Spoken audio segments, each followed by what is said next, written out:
The National Weather Service has just activated the warning alarm tone as a test. This is normally conducted at this time every Wednesday between 11 a.m. and noon unless severe weather is threatening. During dangerous weather situations, specially built radios are automatically activated to warn of impending hazards.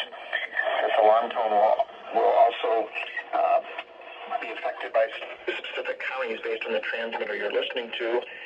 For exact coverage areas, we urge you to check our internet homepage.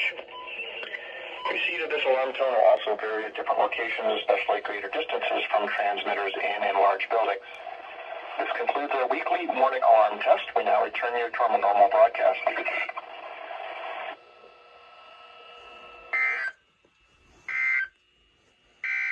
The current time